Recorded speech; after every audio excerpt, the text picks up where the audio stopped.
Olá pessoal, sejam bem-vindos ao Momento Cultural Roda Livre. Eu sou o João Fidalgo e hoje eu estou na AC Design, junto com o Ademar, que é o proprietário, que faz trabalhos maravilhosos de réplicas de carros famosos no mundo todo. Só que hoje o assunto é Ferdinando Porsche.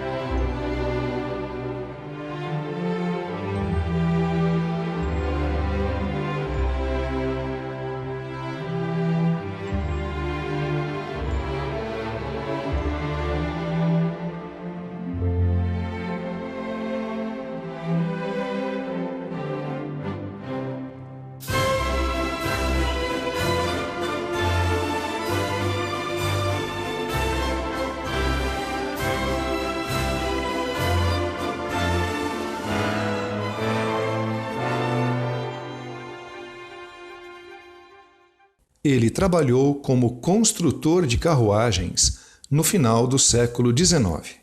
Desde muito jovem, já mostrava grande facilidade em lidar com questões mecânicas e com engenharia. Recebeu o título de doutorado honorário da Universidade Técnica de Stuttgart em 1920. Estamos falando de Ferdinand Porsche. Nascido em 3 de setembro de 1875 em Stuttgart, Ferdinand Porsche se tornaria um dos maiores engenheiros da indústria automotiva da Áustria e também do mundo.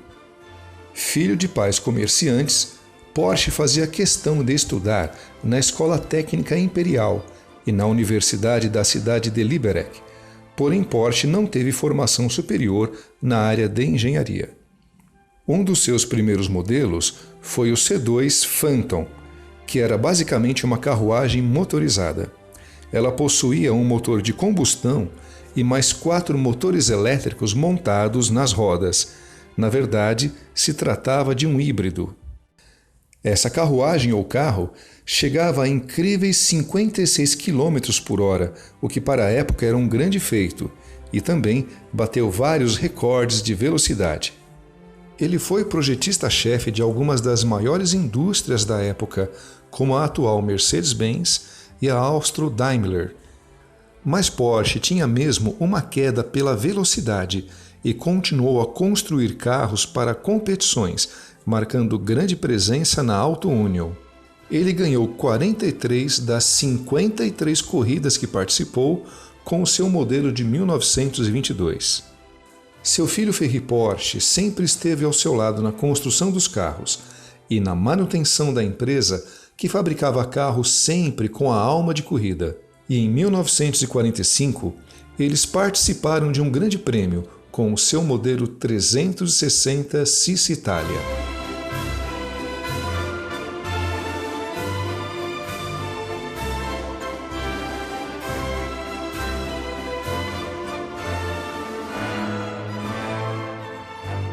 E é claro que outro projeto que não podemos esquecer de citar é o Fusca.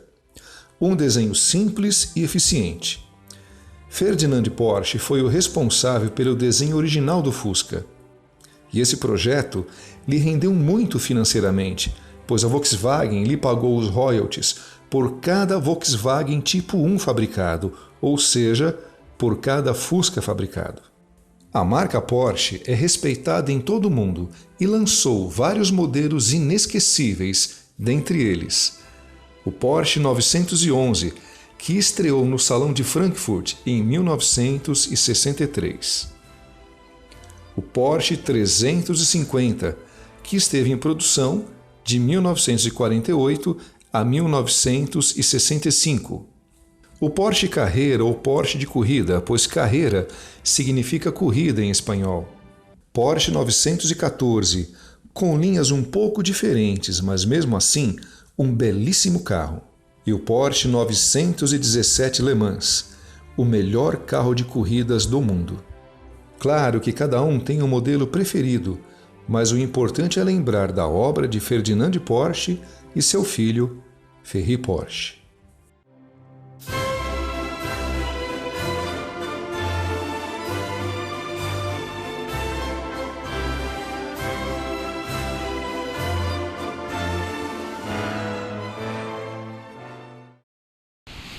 Bom, galera, nós voltamos aqui na AC Design, vamos bater um papinho com o Ademar e vamos começar perguntando para ele como é essa história, né? Essa paixão pelo automóvel e que o levou a fazer essas réplicas. Como é que é isso, Ademar?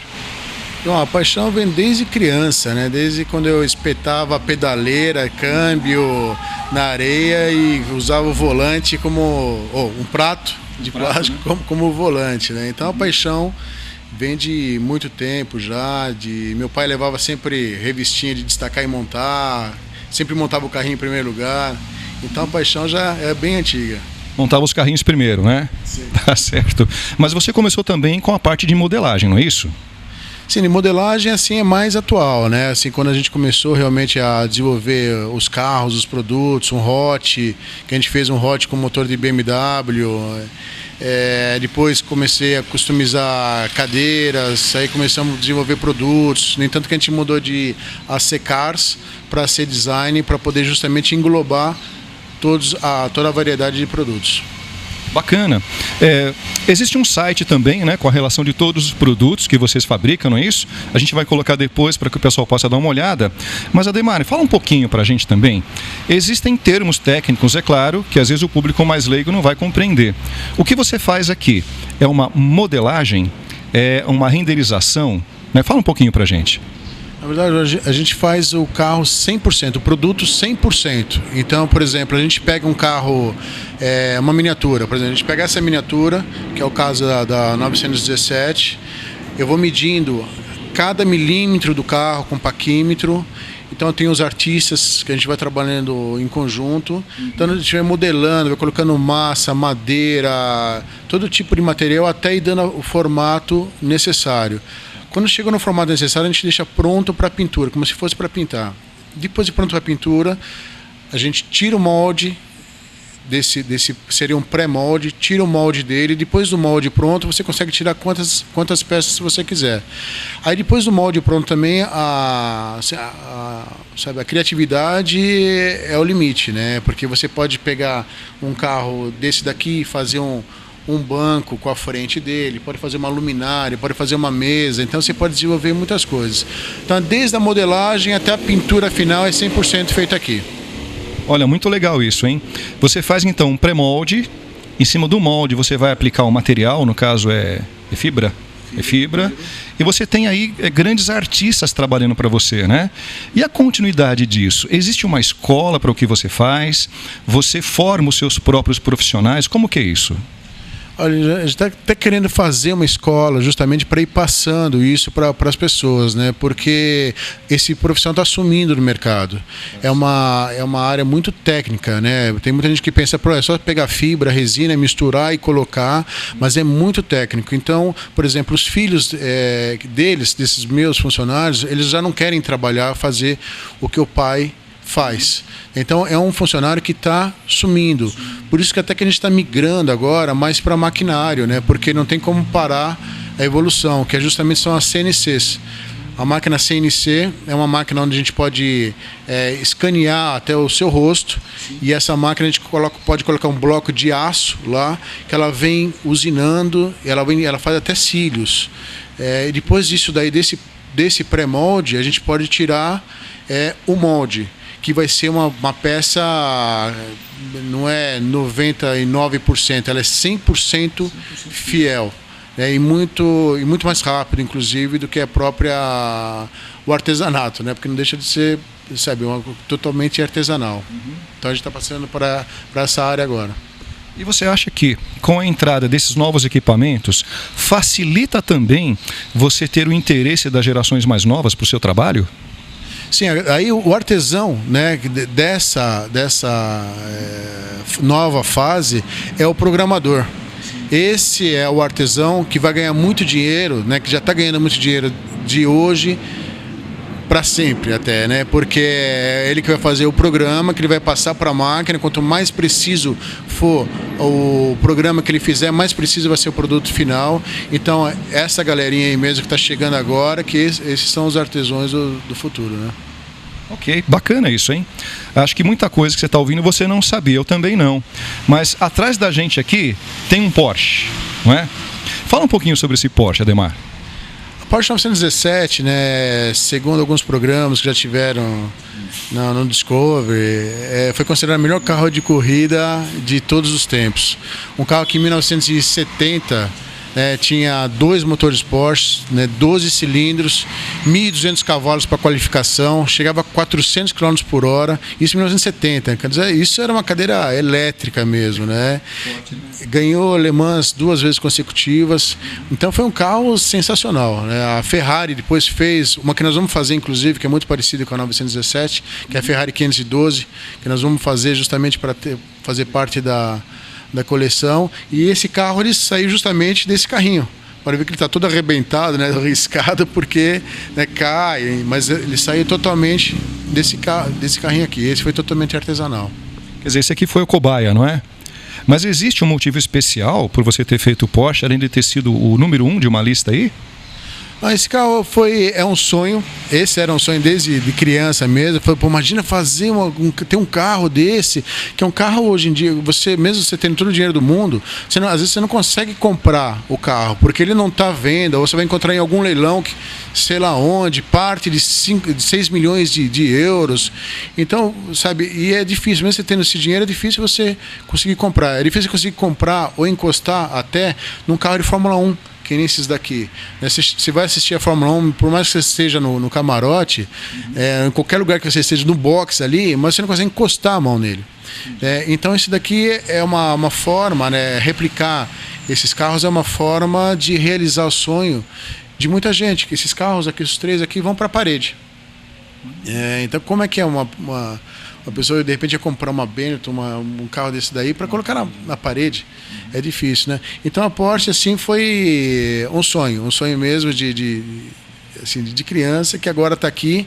E o segundo sonho em cima desse carro é justamente, a gente já está fazendo agora com motor V6, vai ter 400 cavalos mais ou menos, que vai estar disponível para as pessoas alugarem em eventos, em track day, por exemplo. Então a pessoa vai lá e fala assim, pô, todo mundo está andando aí de Ferrari, de Porsche, de Lamborghini, não sei o que lá, carros que custam, sabe, mais de 1 milhão, né? E o pneu custa uma fortuna, o freio custa uma fortuna, a embreagem, tudo é muito caro. Então esse carro vai ser uma forma de proporcionar às pessoas realizar um sonho de não só andar num super esportivo, como andar numa Porsche, né, 917, onde vai ter uma câmera on-board, vai ter uma câmera fora do carro. Então é um sonho que a pessoa vai guardar pro resto da vida. Não só a Porsche 917, a gente vai fazer a McLaren também, a antiga do Senna. Então, por exemplo, você vai poder andar praticamente no carro do Senna. Nossa, muito bacana. Olha, eu já sei então que eu vou pedir para o Dia dos Pais, tá bom? Então é isso aí, galera. Vocês conheceram um pouquinho do trabalho desse grande artista e segura no freio que daqui a pouco tem mais Hot Garage.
Bom, galera, a gente vai iniciando aí 2015 com um trabalho diferente esse ano.